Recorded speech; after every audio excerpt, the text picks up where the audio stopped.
Gilbert says he was shocked when he saw the Vice News interview making its rounds on social media, where Reinell admits to shooting and killing 39-year-old Aaron J. Danielson last Saturday during a pro-Trump caravan that was met by counter-protesters in downtown Portland.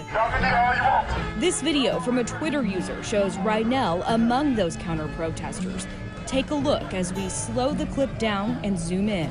Everybody's got a right to do what they want to do if it's peaceful. Oxford town, everybody's got their heads bowed down. Sun don't shine above the ground, ain't going down Oxford town. Fortunately, it hasn't been peaceful, but you can't walk up because somebody's got a Patriot prayer hat or a Trump hat or whatever and shoot him in the chest. It's wrong. It felt like the beginning of a war. It was a huge scoop, an exclusive interview with the Antifa activist wanted for shooting a pro-Trump supporter in Portland 6 days ago. But just hours after the promo aired, Michael Reinell was killed in a shootout with U.S. Marshals. The U.S. Marshal Service said he had a gun and threatened officers. That's when they opened fire. Evidence markers suggest 28 shots or more were fired. What is not clear yet is if Reinell fired any of those shots. The affidavit includes this surveillance photo, which shows Reinell inside a parking garage earlier Saturday night as the victim, Jay Danielson, walks by. Reinell can then be seen following them.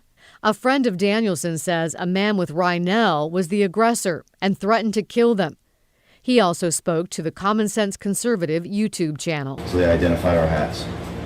We've got a couple of them right here. We've got a couple of them right here. Pull it out, pull it out. And is that what they said? That's what they said. We turned around. It didn't even register that somebody was pointing a gun at us until the shots went off and took off running. This all happened as a car rally in support of President Trump was wrapping up. A gun was found on Danielson after his death, but police say it wasn't used in the encounter. The U.S. Attorney General's office released a statement Friday saying local authorities had an arrest warrant for the suspect who had fled Portland. He was tracked to Lacey, Washington by a fugitive task force led by U.S. Marshals and the FBI. See Oxford town in the afternoon, everybody singing a soulful tune.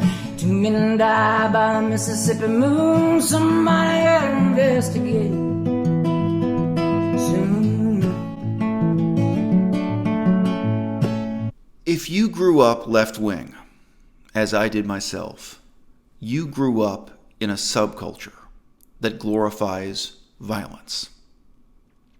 That may seem a little strange at first, because the left wing is remembered for opposing the Vietnam War.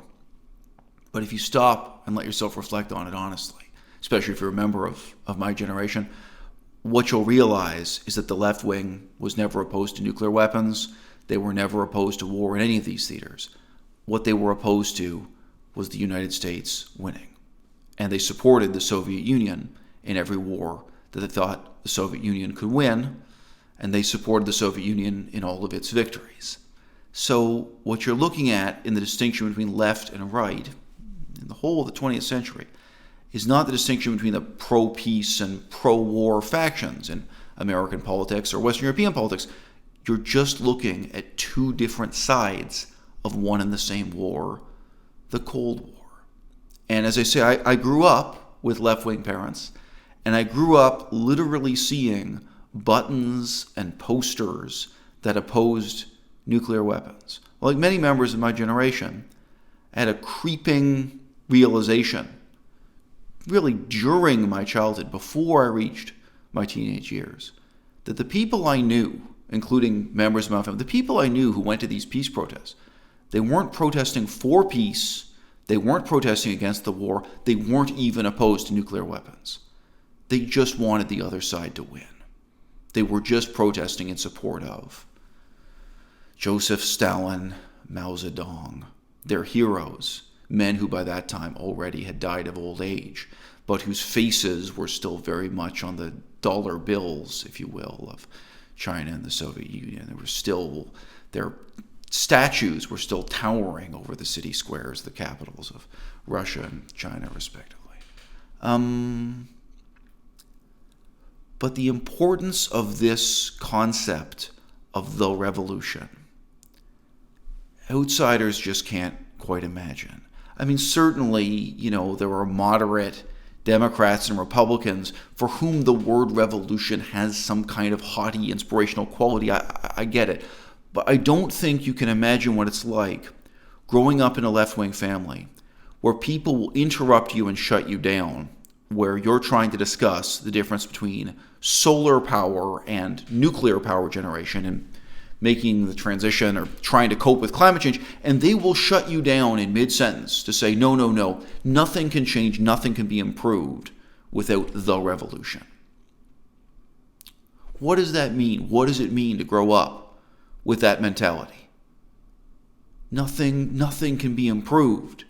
There's no point exerting your mind, your energies to analysis, research, and learning about the fine distinctions between solar power and nuclear power generation. There's no point trying to figure out how to ameliorate or improve, say, the situation of African Americans in the suburbs of some city in Michigan. No.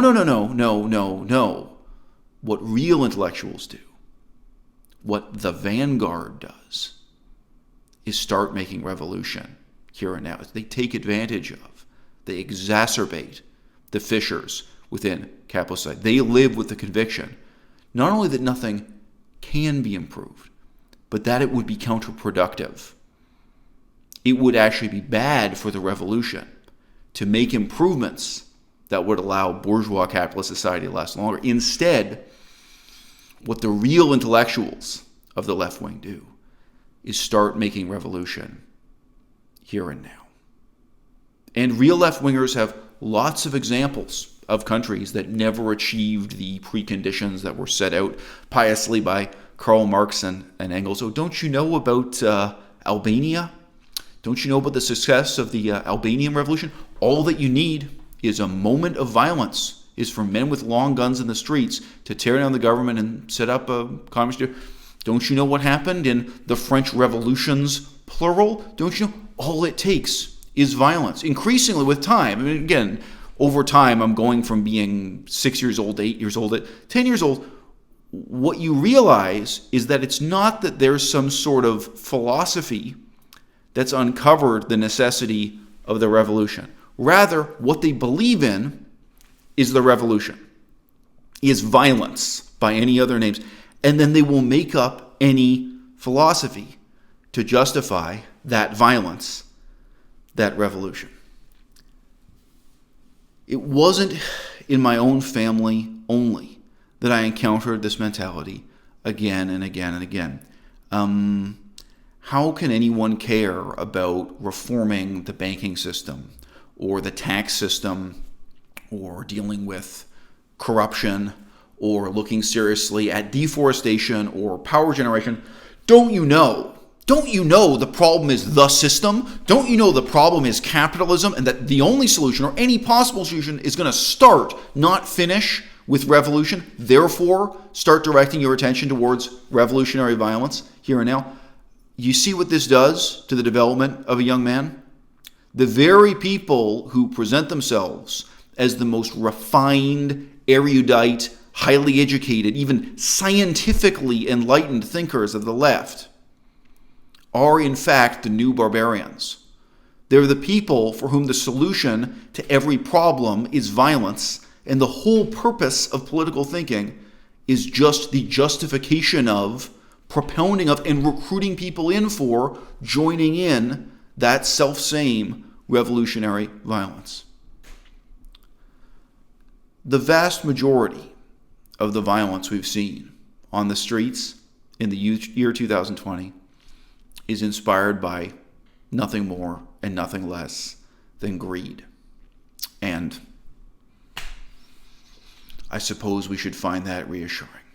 There were a whole lot of people out there who just wanted a new pair of blue jeans or a new video game system, and they went out and they robbed and they looted Target and so on and so forth. So the main motivation has been greed. Another massive motivation is the fundamentally passive and anti-revolutionary attitude that the government should solve the problem and that therefore the role of the public, even if they're literally burning down a Wendy's or smashing the windows of a car repair shop, the role of the public is just to complain loudly enough and demand loudly enough for the government to solve this problem for them. Again, there's something reassuring in this, in that these people aren't revolutionaries. They're profoundly conformist. They still just want the government to solve their problems. As ridiculous as it may sound, there is something fundamentally lazy in their rioting. They're not trying to tear down the regime and replace it with something better. They don't have a manifesto. They don't have a new constitution. They don't even have reforms they're proposing in the constitution. They just are trying to use violence in the streets as part of the culture of complaint, with the assumption that the government sits there in loco parentis. The government is going to sit there like a mature parent that once the tantrum is over will attend to the needs of the child.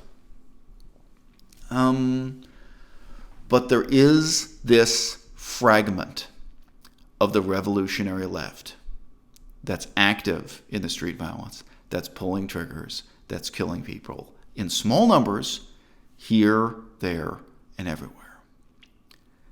And they're on the internet recruiting. Because the only thing they believe in is the inevitability of this revolution and the instrumentality of violence as the exclusive means to making progress towards the ends they desire. They know they'll never command a majority of voters. They know their views will never be popular. They know they can't win in public debates. So they've gotten on the road of conspiracy to try to organize all of the guns and knives they can. And the year 2020 provides them with a kind of opportunity. An opportunity to see if they can test their luck, if they can act out some part of this fantasy that many of them will have been raised with from early childhood, as I was myself. I just wasn't stupid enough to believe in the religion of my forefathers.